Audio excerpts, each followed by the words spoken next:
ce nouveau numéro. Il est déterminé. À 22 ans, il met sur pied sa propre entreprise. Le jeune Armand Willy Kassi, ingénieur télécom, l'invité Believe in Africa.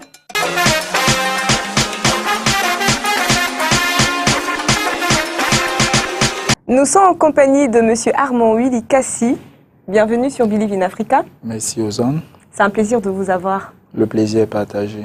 Alors, s'il fallait résumer, qui est monsieur Armand Willy Kassi, en quelques phrases? Ok. Armand Willy Kassi, que je suis, jeune ingénieur télécom, promotionnaire tout d'abord d'une école d'ingénierie au Cameroun, une école privée. Ici, je parle de l'Institut universitaire du Golfe de Guinée, où j'ai fait mes 2 premières années d'études supérieures. Ensuite, je l'ai suivi au Douala Haiger Institute of Technology. Lors de mon parcours académique et de mon parcours scolaire, je me battais à faire des petits métiers. Question pour moi de joindre les deux bouts, accompagner les parents dans le financement de ma scolarisation. Actuellement, je suis promoteur d'une entreprise depuis 2015. L'entreprise est intitulée Smart Corporation, que je dirige jusqu'à présent. D'accord. Alors, je vous trouve très ambitieux. À votre jeune âge, vous avez mis sur pied votre entreprise. Est-ce que quelque part, vous avez acquis d'abord de l'expérience en travaillant ailleurs? Bien sûr, bien sûr. J'ai acquis de l'expérience. Depuis ma première année d'université, je faisais des stages dans les entreprises qui existent jusqu'à présent. À partir de 2012, vu que j'entre à l'université en 2010, au supérieur en 2010, je vous l'ai dit. À partir de 2012, depuis mon enfance, j'avais l'envie d'être entrepreneur, j'avais l'idée d'être promoteur, j'avais l'idée d'être leader, que ce soit dans tout ce que j'entreprenais, ou que ce soit dans la vie sociale, ou alors côté professionnel. Je me suis dit en 2012 qu'il me fallait déjà lancer une activité, et beaucoup plus une activité dans mon secteur d'activité, qui est le secteur des télécommunications. Au départ, c'était difficile, vu qu'il me fallait d'abord travailler pour certaines entreprises de la place. À partir de 2014, j'ai commencé en freelance. J'avais des équipes que je manageais. En 2015, officiellement, sur Yaoundé, j'ai pu donner naissance à Smart Corporation, avec la première domiciliation qui était à Biéma-Lycée. D'accord. Alors, vous êtes ingénieur télécom. Y aurait-il une différence entre un ingénieur des réseaux télécoms et un ingénieur en système d'information? Est-ce qu'il y a une différence entre les deux? Bien sûr, bien sûr. Il y a une différence.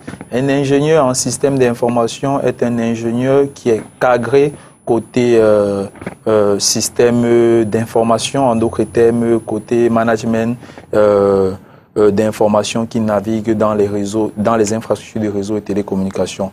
Maintenant, un ingénieur en télécom, c'est soit un réalisateur, il peut être ingénieur conception, il peut être ingénieur réalisation. Ça peut être, s'il est ingénieur réalisation, il est ingénieur dédié réalisation des infrastructures de télécom. S'il est ingénieur conception, il est ingénieur concepteur des infrastructures de télécommunications. Et quand on parle d'infrastructures de télécommunications, il y a le côté hard et il y a le côté soft. Vous êtes le fondateur de Smart Corporation SAR.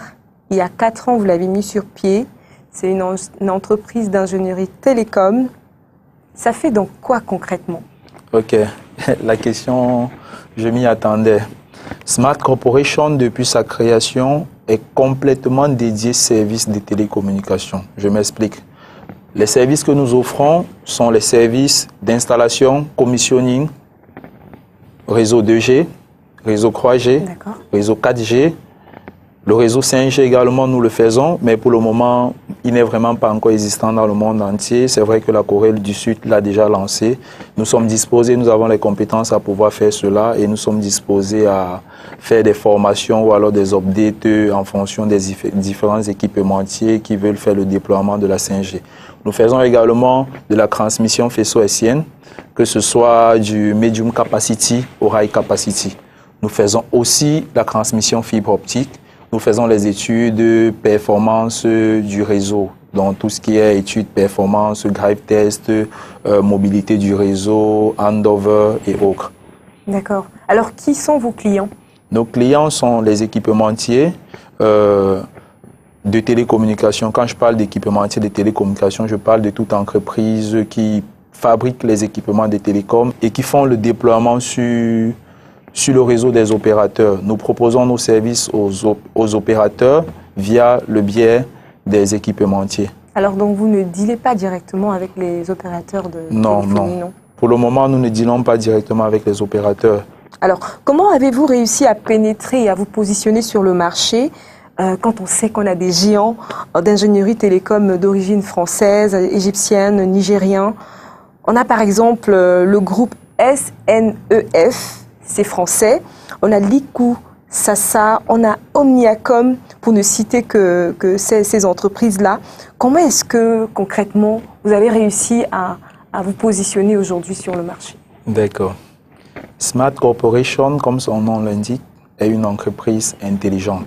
Parlant d'intelligence, nous avons toute la capacité intellectuelle à pouvoir recevoir des formations, à pouvoir transmettre ces formations en réalisation. Nous sommes dotés d'une équipe d'ingénieurs chevronnés, d'une équipe de conseil assez pointue dans tout ce qui est réalisation de leurs services. Et actuellement, nous avons mis sur pied un accompagnement à la norme ISO 9001 en vue de structurer nos services dans un système de management de qualité. Aussi, puisque la ressource dans le secteur des télécommunications est la priorité, nous avons également mis sur pied un accompagnement à la norme ISO 45001, la dernière version qui est la version 2018, qui parle du système de management de santé et sécurité au travail.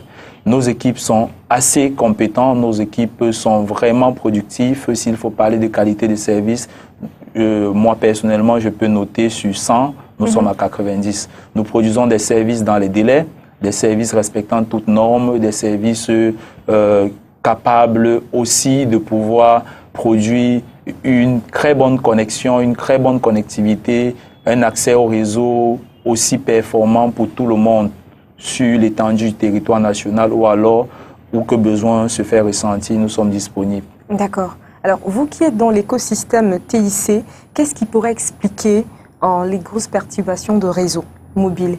Donc, malgré le passage à la 4G, on s'est dit, voilà, ça n'arrivera plus. Mais on a toujours quand même des perturbations de réseau. On aimerait comprendre qu'est-ce qui est susceptible de causer ces perturbations. Cette question, elle est récurrente. Constamment, quand je marche, que ce soit avec les camarades qui ne sont pas du corps du métier, ils ont toujours cette question. Ils veulent savoir pourquoi on dit 4G, mais on n'a vraiment pas une bonne qualité ou alors on n'a pas de bon débit. C'est souvent ce qu'on dit, que mon débit n'est pas bien. Bon, quand on parle de réseau mobile, s'il faut parler de la 4G est une génération. Et quand on parle de la 4G pour le moment, je peux dire c'est la meilleure génération vu qu'il y a la 5G qui est en cours.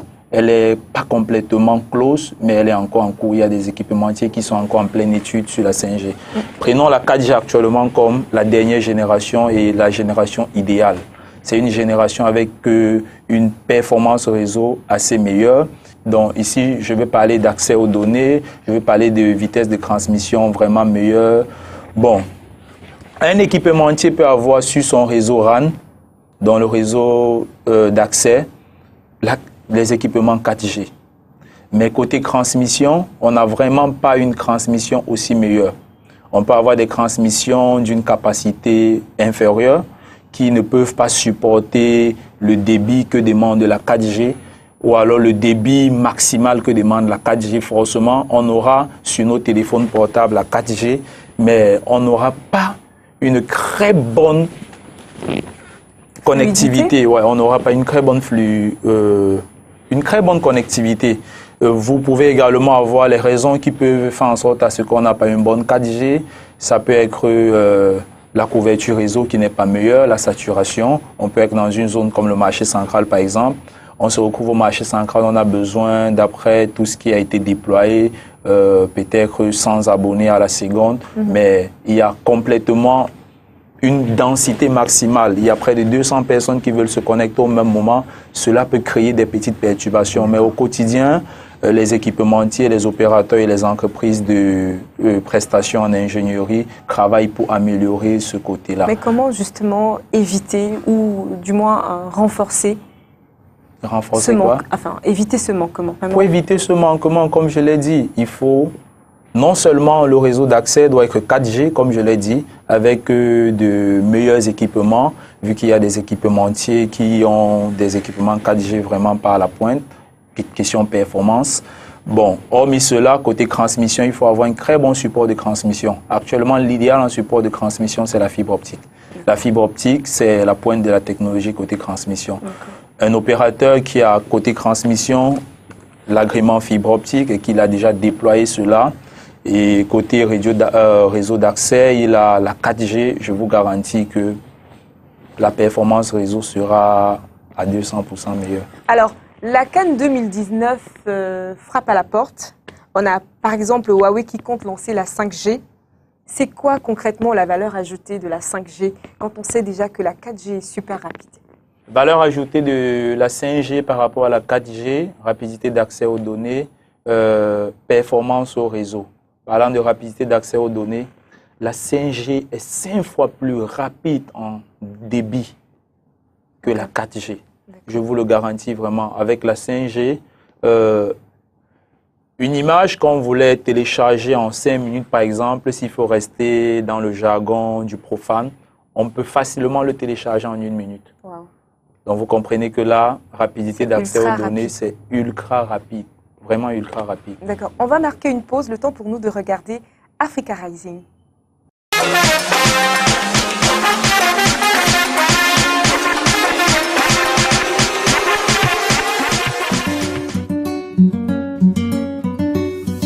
Originaire de la RDC, Linda Gieskes Bwamba est la fondatrice de Soki Soki Natural, une marque de soins capillaires et cutanés conçue pour remédier au manque de soins capillaires naturels pour les femmes de couleur. Basée en Afrique du Sud, la jeune Linda a mis sur pied Soki Soki parce qu'elle trouvait la plupart des produits sur le marché soit trop chers, soit trop toxiques. À son avis, l'Afrique devrait être en tête de la fabrication des produits de beauté naturels parce que riche en matières premières.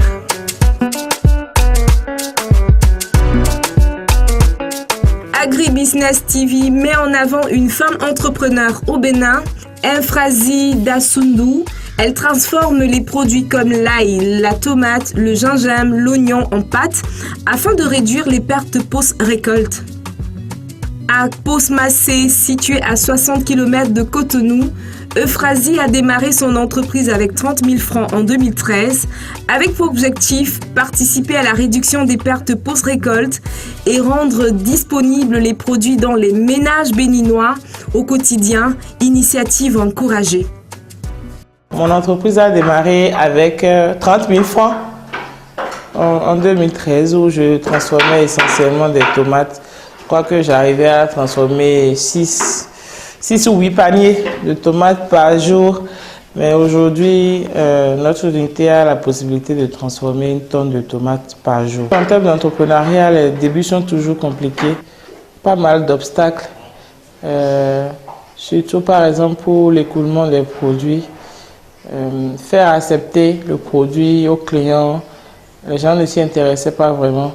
Donc il a fallu beaucoup de persévérance pour arriver au niveau auquel nous sommes aujourd'hui. Ce qui m'a beaucoup aidé, c'est le soutien de la famille, de surtout mon mari et de quelques parents proches que je ne cite pas forcément, qui m'ont aidé à tenir réellement le coup.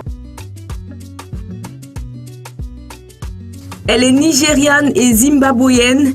Paige, âgée de 22 ans, vit à Londres et a choisi de devenir maquilleuse. Sa mère aurait préféré une autre carrière, mais Paige, elle a insisté. Malgré de nombreux sacrifices et conflits familiaux, aujourd'hui Paige suit sa passion et ne reculera devant rien. Ma mère m'a dit qu'elle ne voulait pas que je sois maquilleuse, qu'elle ne m'aime pas. Elle m'aime tellement qu'elle veut le meilleur pour moi. Mais depuis qu'elle voit à quel point je m'investis et le succès que j'engrange, elle se rend compte que je peux en faire une carrière. Et ça, c'est formidable de voir comme ma mère me soutient désormais. Avant, elle pensait que c'était juste un hobby, que ça allait passer. Mais elle se rend compte que je suis très sérieuse. Elle me soutient totalement, elle-même, et c'est super. Je pense pouvoir être une voix non seulement pour les femmes noires, mais aussi les Africains. qui veulent faire un métier créatif. in something creative and just Je veux leur dire qu'en travaillant dur, vous pouvez y arriver. work hard, you can get to where you want. Il faut persévérer et travailler dur. Bring you down, just keep working hard. Adapter les équipements solaires en mode de vie de la zone rurale, c'est au Mali, à Bamako, qu'Abdoulaye Ngakou, ingénieur de formation, crée avec Moussa Camara la Solar Box, un dispositif capable de survenir aux besoins en électricité. La société d'équipement en énergie solaire, appelée Yemlen Solar, composée d'un projecteur LED puissant, de panneaux solaires et de batteries, cette box sur mesure apporte de l'éclairage et alimente les appareils électroménagers avec des avantages d'utilisation sans câble et mobile. It's Silas.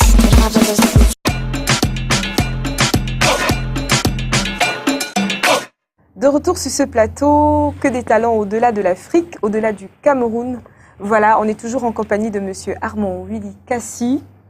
Est-ce que quelque part, le long de votre activité, déjà vous avez lancé votre structure assez jeune, Ouais. est-ce que quelque part, vous avez été face à des difficultés? Je prends par exemple le cas de votre âge. Difficulté comme âge, c'était la première. Mais en peu de temps, je l'ai complètement mis de côté. Ça devenait plutôt un atout. J'ai l'habitude de transformer mes difficultés en opportunités. Au départ, presque tous mes employés, comme aujourd'hui, sont complètement mes aînés. Mais pour moi, ça ne constitue plus une difficulté. J'ai réussi à avoir le côté imposant d'entrepreneur, le côté imposant de patron, le côté imposant des dirigeants. Et au quotidien, avec l'humilité, avec le côté social, j'ai réussi à vraiment outrepasser cela. Comme autre difficulté, on a eu des difficultés financières. Et ces difficultés-là, je ne vais pas dire qu'elles persistent. Vu qu'on peut commencer dans les affaires avec 100 francs, on se retrouve avec 10 000. Plus tard, on a 1 million, on peut aller même jusqu'à 10 millions, voire 1 milliard. Progressivement. Voilà. Et quand on a des besoins de 10 000 et qu'on est à 1 000 francs, quand on atteint 10 000, coûte que faille, on aura les besoins de 100 000. Ça. Aujourd'hui, Smart est en train de préparer une levée de fonds. Nous avons ouvert complètement notre capital. On travaille avec un cabinet d'expertise basé sur Yaoundé pour la levée de fonds. Nous préparons une levée de fonds de 150 millions, maxi sur 6 mois. Nous voulons vraiment nous étendre. Nous voulons avoir d'autres possibilités d'affaires, d'autres visions et on veut également travailler avec d'autres personnes. Au Cameroun, on a cette habitude de vouloir être patron à 100% d'actions de 50 000 par exemple. Pourtant, on peut avoir 1% d'actions de 1 milliard et grandir davantage. J'ai pensé à l'esprit d'association, à l'esprit d'actionnariat, à l'esprit de collectivité, à l'esprit de partenariat également, s'il faut le dire. Donc, Smart d'aujourd'hui et Smart de demain, ce serait autre chose. Je vous le garantis, après la levée de fonds, on mis tout ce qui est qualité de service, vision, coûte que faille, on va avoir beaucoup plus de possibilités de partenariat, beaucoup plus de possibilités de financement, vu qu'on aurait passé une étape X à une étape Y. D'accord. S'il fallait parler de vos passions, qu'est-ce qui vous passionne? Le plus, travailler. Travailler, sans cesse travailler. Oui. C'est la plus grande passion que j'éprouve. Près de 90% de mon temps, c'est le boulot. Je passe presque le temps au bureau. Si je fais quelque chose de mauvais pour m'attraper, c'est au bureau. Ah, ça. Et comment est-ce que vous gérez votre temps, votre vie personnelle, votre vie professionnelle? Comment est-ce que vous réussissez? Je m'amuse également assez. Quand je parle de m'amuser, il m'arrive parfois, le plus grand amusement que j'ai, c'est souvent conduire. Il m'arrive, et j'aime conduire la nuit. Je peux conduire de 23h à 2h. Je conduis seulement en plein cœur de la ville et c'est pas que je prends l'axe là. Là, c'est pour me déstresser, je m'arrête là, je quitte le village, je me retrouve à Bonamoussadi, leur pomme et autres. Je suis seulement en train de tourner pour me distraire. Autre ça, rien d'autre. Alors, s'il fallait parler de vos projets, où est-ce que vous vous situez dans 5-10 ans? 5-10 ans, Smart comme multinationale, Smart comme entreprise qui représentera valablement le Made in Cameroun dans le secteur des télécommunications et qui sera capable de non seulement challenger toutes les grosses firmes qui sont déjà implantées dans le marché et tout faire pour se hisser comme leader. Wow. Voilà. En tout cas, je le souhaite. Merci, je vous le garantis que ce serait une réalité. Alors, un message de fin à l'endroit de tous ces jeunes téléspectateurs qui vous regardent en ce moment. Ok, chers amis, chers téléspectateurs, chers confrères, chers potentiels amis, chers employés, chers parents, je demande à la jeunesse camerounaise d'avoir l'audace, tout simplement. Audace dans chaque secteur d'activité. Si tu veux faire dans la vente des bananes, essaye de bien vendre la banane. Vends la banane de telle sorte qu'il y ait une particularité dans ta vente de banane. Si tu veux faire dans le pouce, fais le pouce au point où il n'y aura pas meilleur pousseur que toi. Si tu veux faire dans les télécommunications, fais le max d'efforts d'être le leader. Dans tout ce que tu feras dans la vie, fais tout pour être au top. Voilà, merci Monsieur Armand Willy Kassi pour votre temps. Ce fut un excellent moment de partage. On a passé un très bon moment en votre compagnie. On espère que les jeunes qui vous regardent en ce moment ont pu apprendre quelque chose. Rendez-vous très prochainement pour une autre édition Believe in Africa, où que vous soyez. Ciao, ciao.